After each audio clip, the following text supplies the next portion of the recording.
É fácil dizer quando uma guerra começa. Mas quando uma guerra termina? Para quem ela termina? E será que um dia termina mesmo? A Guerra de Canudos começou em novembro de 1896. Foi quando os moradores do arraial fundado pelo beato Antônio Conselheiro no sertão da Bahia expulsaram um grupo de policiais enviados pelo governo estadual para ameaçá-los. Foi o primeiro de uma série de ataques, cada vez maiores e mais violentos, contra o povoado sertanejo que se recusava a aceitar a recém-proclamada República Brasileira. Quase um ano depois, em 5 de outubro de 1897, 5.000 soldados entraram em Canudos.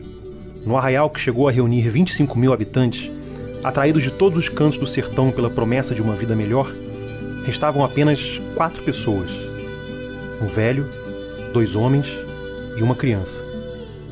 Os soldados mataram os sobreviventes, incendiaram todas as casas e levaram a cabeça de Antônio Conselheiro para que servisse de exemplo. Era o fim da Guerra de Canudos. Mas Canudos não terminou ali. Continuou em 1902, quando um jovem engenheiro militar que testemunhou a guerra, Euclides da Cunha, denunciou a ação do governo como um crime nas páginas de Os Sertões e gravou o nome de Canudos na história do Brasil. Continuou nos anos seguintes, quando aqueles que tinham conseguido escapar da guerra voltaram e reconstruíram a cidade sagrada. E continuou quando a segunda Canudos foi alagada para a construção de um açude, durante a ditadura, e os moradores foram removidos dali. Continuou ao longo do século XX, quando o significado de Canudos foi disputado e remodelado por historiadores, políticos, escritores, músicos, cineastas e pensadores de todas as partes do país e do mundo. E continua até hoje, quando tudo aquilo que o nome de Canudos evoca, a violência contra os pobres, a truculência das autoridades, o desprezo das metrópoles pelo sertão, permanece atual e define o Brasil. Mais de 120 anos depois da guerra, Canudos ainda não terminou. Eu sou Guilherme Freitas e esse é o podcast Sertões, Histórias de Canudos, uma produção do Instituto Moreira Salles. Em 5 episódios, vamos percorrer a história de Canudos para entender por que essa guerra do século XIX ainda ecoa no Brasil do século XXI. Tanto que Euclides da Cunha é o autor homenageado em 2019 na Festa Literária Internacional de Paraty, a FLIP. Parte importante da história de Canudos está nos acervos do Instituto Moreira Salles. Aqui foram restauradas as únicas fotos conhecidas da guerra, feitas por Flávio de Barros. Aqui são mantidos trabalhos de fotógrafos que seguiram a trilha dele, como Mário Cravo Neto, Maureen Basiliat e Walter Firmo. Aqui estão os arquivos de 2 dos maiores especialistas na obra de Euclides, o jornalista Olímpio de Souza Andrade e o pesquisador Roberto Ventura. E aqui organizamos uma edição dos Cadernos de Literatura Brasileira dedicada a Euclides e uma dos Cadernos de Fotografia Brasileira sobre Canudos. Para discutir as histórias guardadas nesses acervos e outras mais, a gente vai conversar em cada episódio com pesquisadores e artistas que se dedicam à obra de Euclides e à memória de Canudos. Esse é o episódio 1, O Livro Vingador. Eu sou Francisco Futi Hardman, professor titular de Literatura e Outras Produções Culturais, lá no Instituto de Estudos da Linguagem da Unicamp. Valnice Nogueira Galvão e sou professora emérita da Faculdade de Filosofia, Letras e Ciências Humanas da USP. Quando a Guerra de Canudos começou, Euclides da Cunha estava a quase 2.000 quilômetros do sertão baiano, ocupado com uma obra bem diferente daquela pela qual seria lembrado até hoje. Aos 30 anos, recém-formado em engenharia, ele tocava a reconstrução de uma ponte metálica em São José do Rio Pardo, no interior de São Paulo. Para ser justo com Euclides e com a ponte, é bom registrar que ela está de pé até hoje, é o orgulho da cidade e leva o nome do escritor. Mas, em fins de 1896, Euclides era um engenheiro que escrevia. Tinha uns poucos poemas publicados em revistas, outros tantos rabiscados em cadernos e uma atuação discreta como articulista na imprensa. Menos de um ano depois, ele estaria no centro do conflito, cobrindo a guerra como correspondente do jornal O Estado de São Paulo. A imprensa de todo o país retratava os habitantes de Canudos como um bando de fanáticos monarquistas que desafiava a república no sertão. Só tinha fake news. Por exemplo, carta do Antônio Conselheiro, falsa, inventada, publicada na primeira página dizendo o que ele pensava da república, do que ele ia fazer, ia matar todo mundo, que ia restaurar o trono, esse tipo de coisa. Saía. Eu conversei com a Valnice Nogueira Galvão, professora da USP e autora de mais de 10 livros sobre Canudos e a obra de Euclides. Entre eles estão a mais recente edição crítica de Os Sertões, publicada pela Ubu, e o clássico No Calor da Hora, sobre a cobertura da guerra na imprensa da época, que ela acaba de relançar pela CEP. A teoria conspiratória era a seguinte, é que era uma revolução, uma tentativa de restauração monárquica mundial que tinha bases em Berlim, Londres, Nova York e Buenos Aires. Aqueles pobres coitados lá, né? Tinha navios ao largo e tinha instrutores estrangeiros lá em Canudos, ensinando o pessoal a lutar. Tudo mentira, tudo inventado. Isso, imprensa de Rio e São Paulo. E Bahia. Bahia. Mais forte ainda na Bahia, né? Porque era lá que estava se passando as coisas. Como é que as reportagens de Euclides se encaixavam nesse... Ele estava acreditando em tudo isso. Às vezes, quando ele assiste ao interrogatório de uns jagunços, ele ainda chamava de jagunço, né? Todo mundo. Hoje em dia a gente já não chama mais. De um jagunço de 14 anos, ele escreve assim, nas reportagens, não nos sertões, nas reportagens ele diz assim, não é possível que ele esteja mentindo. Uma pessoa com essa candidez que esse cara tem, não está mentindo, ele está falando a verdade. Então não é nada disso que a gente pensava que está acontecendo. Porque eles perguntavam, tem munição? Não tem. Tem canhão? Não tem. Tem instrutor? Não tem. O que é que tem? O que vocês pretendem? A gente pretende salvar a alma. Foi a resposta do jagunço de 14 anos. Caiu-lhe a alma aos pés do Euclides, né? Euclides tinha se formado na escola militar no fim do Império, com ideais abolicionistas e republicanos. Por isso ficou tão alarmado ao ver um grupo de brasileiros se colocar contra a República. Entre novembro de 1896 e março de 1897, os seguidores de Conselheiro expulsaram 2 missões do governo da Bahia e uma tropa federal de 1.300 homens. Foi depois dessa terceira vitória que a resistência de Canudos ganhou contornos épicos na imprensa. Um dos responsáveis por isso foi o próprio Euclides. Ele publicou no estado de São Paulo 2 artigos que comparavam Canudos à Vendéia, uma região da França que não aceitou a Revolução Francesa. Os artigos chamaram a atenção do diretor do jornal, Júlio Mesquita, que convidou Euclides para cobrir a guerra, junto com a 4ª expedição enviada pelo governo, dessa vez com 6.000 soldados. Quando Euclides chegou a Canudos, sentia-se parte de uma missão para salvar a República. Isso fica claro nas anotações que ele fez no caderninho que levou para a guerra. A disposição entre os oficiais é a melhor possível. A saudade, imensa e indefinível saudade dos entes queridos ausentes, desce às vezes profunda e dolorosa, esmagadora. Ao mesmo tempo, porém, como um antídoto infalível, alevanta-se iluminado ao norte o nosso grande ideal, a República. Profundamente consolador e forte, amparando vigorosamente os que cedem às mágoas, impelindo-os à linha reta nobilitadora do dever. E reagimos.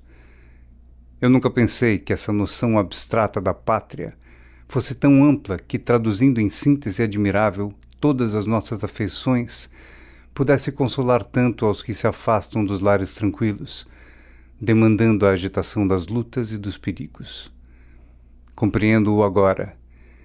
Em breve, pisaremos o solo aonde a República vai dar com segurança o último embate aos que a perturbam.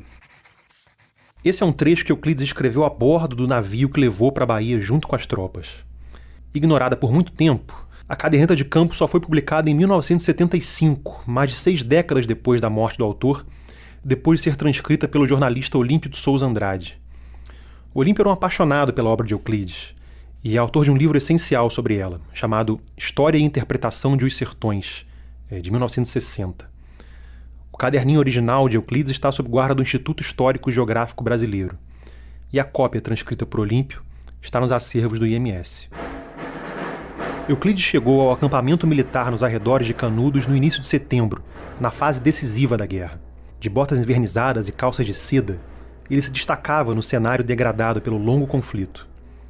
No caderninho, anotava impressões da guerra, esboçava croquis do arraial, reunia expressões sertanejas e descrições do solo e da paisagem, de plantas e animais. Essa caderneta é um documento inestimável das transformações provocadas em Euclides pelo choque com a realidade da guerra. 5 anos depois, ele transmitiria esse choque ao Brasil inteiro com a publicação de Os Sertões. Euclides da Cunha, como outros republicanos, digamos, sinceros, que estavam de fato imaginando que a República Brasileira poderia trazer algumas das melhores conquistas que a Revolução Francesa tinha trazido um século antes, logo se desiludiu, né? Porque além desse aspecto mais repressivo, militar, nós tivemos também crescentemente o peso maior das oligarquias. Esse é o Francisco Fut Hardman, professor da Unicamp, que tem também uma longa história de dedicação à obra de Euclides. Fut é um dos organizadores da Poesia Reunida e dos Ensaios Reunidos do escritor, e da edição crítica de A Margem da História, o livro sobre a Amazônia que Euclides morreu antes de concluir. Em 1894, portanto 3 anos antes de ele ir para Canudos, ele ele requer a ida dele para a reserva. Ele está pedindo demissão, está pedindo para sair. Então ele vem depois morar no estado de São Paulo, ele se torna engenheiro não mais militar, mas engenheiro civil de obras públicas do estado de São Paulo, né? E aí ele começa cada vez mais a colaborar em jornais, etc. Então, veja, em 1895, o Euclides da Cunha já é um ex-militar, né?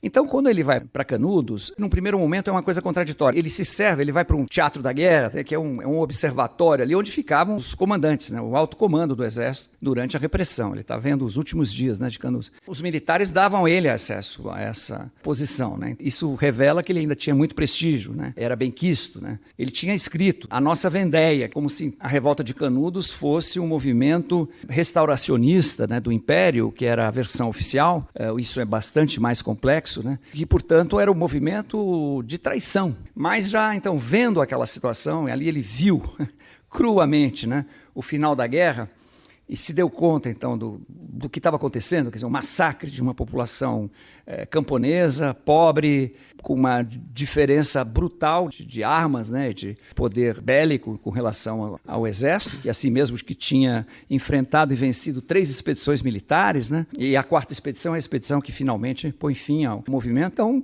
você vê que, a partir dali, eu acho que ele começou um processo de reflexão, eu acho que foi uma coisa muito impactante para ele, na consciência dele. Ele diz que aquilo é um crime da nacionalidade, atribuindo ao exército a responsabilidade pelo massacre de uma população de brasileiros. O livro inteiro é um chamamento a dizer, olha, esses são nossos irmãos. Essa não é uma guerra contra inimigos monarquistas que estão subvertendo a ordem republicana, né, etc, etc. Não, isso aqui é um massacre de pessoas indefesas.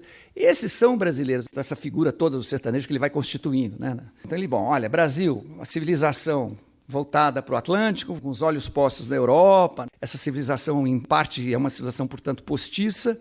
Então, a formação da nacionalidade brasileira está, de alguma maneira, nesse interior para o qual a civilização litorânea sempre deu as costas, né?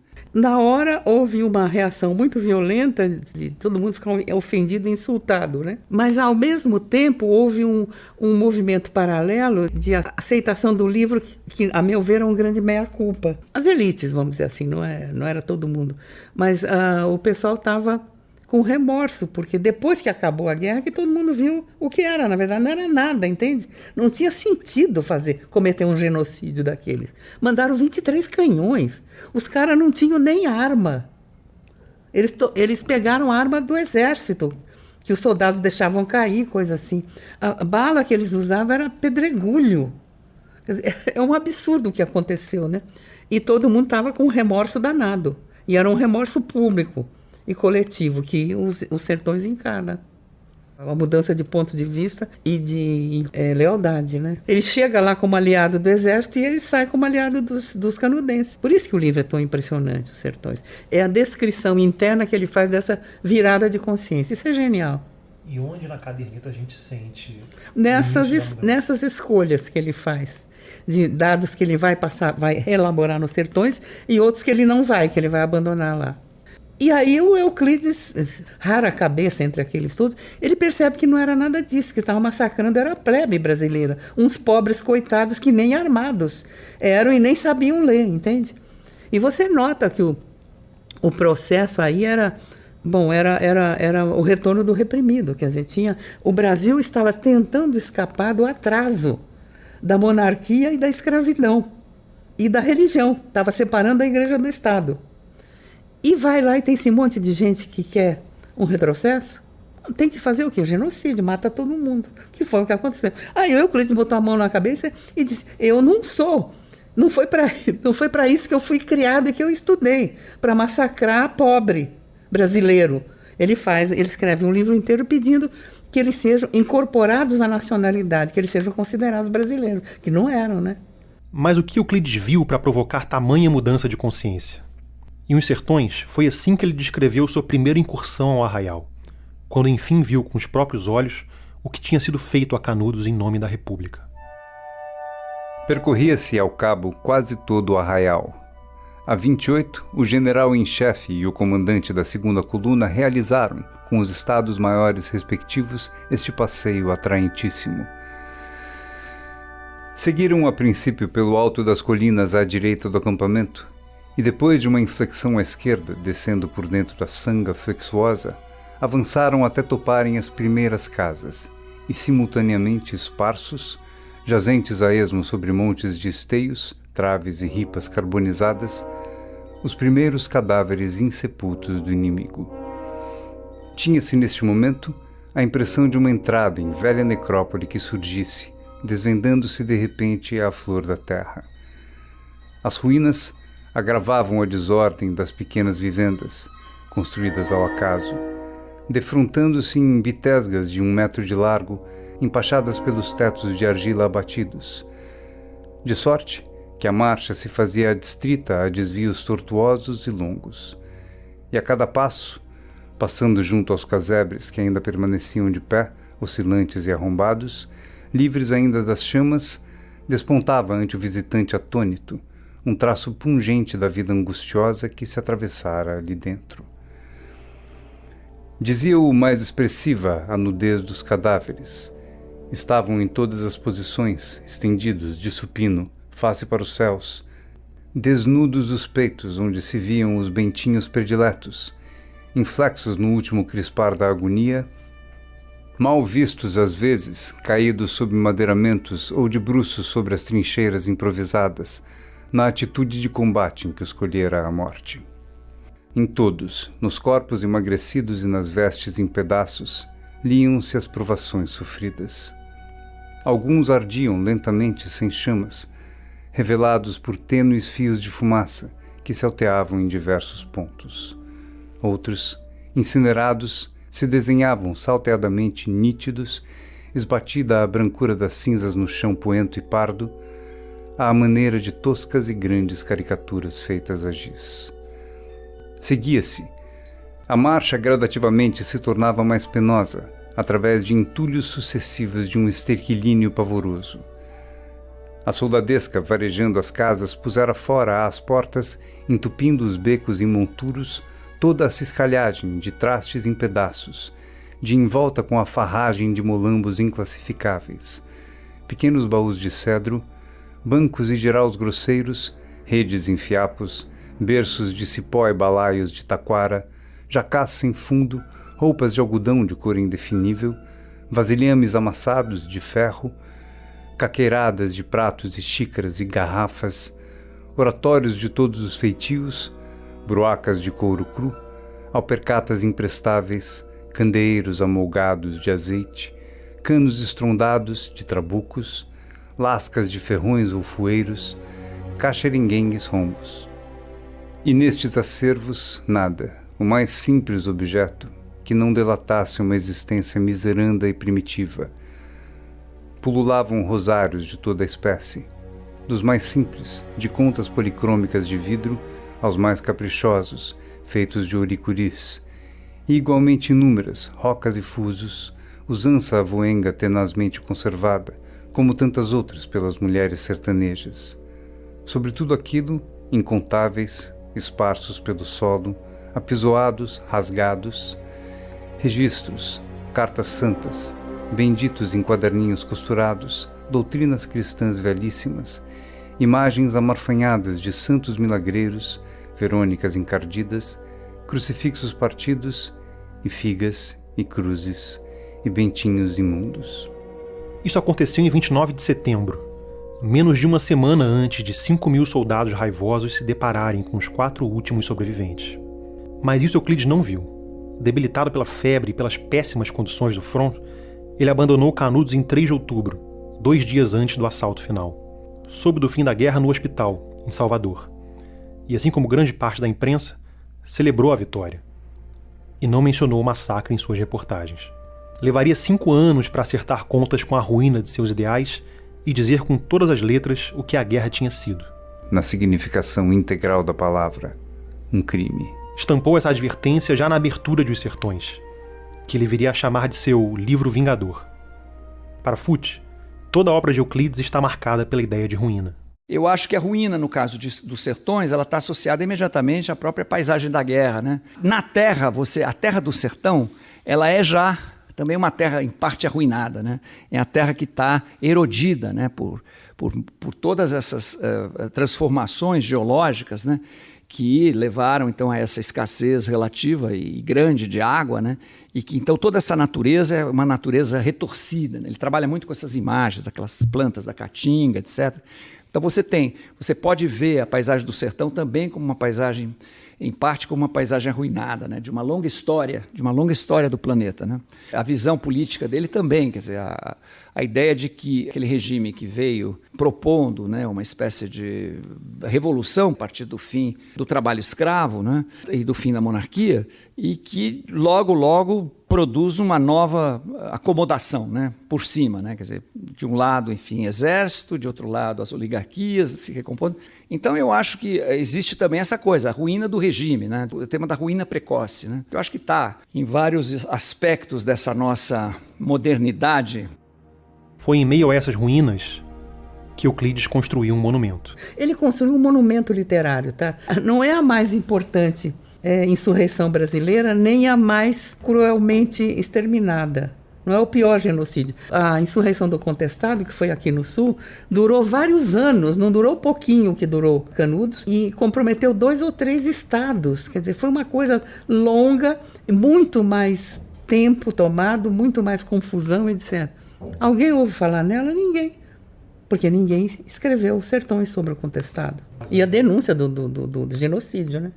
Que era uma palavra que só entra na língua portuguesa depois de 1945. Então não tinha a palavra na época, mas ele está denunciando o genocídio, né, dos pobres. Qual é a importância de voltar ao Euclides, voltar aos Sertões hoje? Talvez para identificar que o genocídio continua, assim, com outros nomes e sob outras bandeiras. Basta você ver o significado histórico que a Guerra de Canudos teve. Consolidou a República. Não teve mais insurreição contra a República depois da Guerra de Canudos. Acabou. Tinha Farroupilha, tinha a Revolução Federalista, tinha isso, tinha aquilo. Depois da Guerra de Canudos acabou. Foi uma conclamação da nação contra um inimigo interno único, que reuniu a nação nessa missão sagrada. Vamos defender a nação. Acabou. Estava feita a consolidação da República por meio de genocídio interno. Então, historicamente, não é os sertões. Historicamente, a Guerra de Canudos teve essa função. Mostra que a gente não pode se distrair. Tem que estar sempre atento, porque os ataques aos direitos humanos e às liberdades democráticas que estão duramente conquistados nesse país estão sob ameaça de desaparecimento a toda hora. Penso que essas questões são candentes ainda e têm que ser discutidas. O retrato que Euclides fez de Canudos é lembrado até hoje, mas, como todo retrato, esse não mostra tudo. O que ficou de fora? E como a imagem de Canudos mudou ao longo do tempo, até chegar a nós? Esse é o tema do próximo episódio do podcast Sertões, Histórias de Canudos. Você pode saber mais sobre o podcast na nossa página na Rádio Batuta. O endereço é radiobatuta.com.br. E para conhecer melhor os acervos do Instituto Moreira Salles, acesse o site ims.com.br.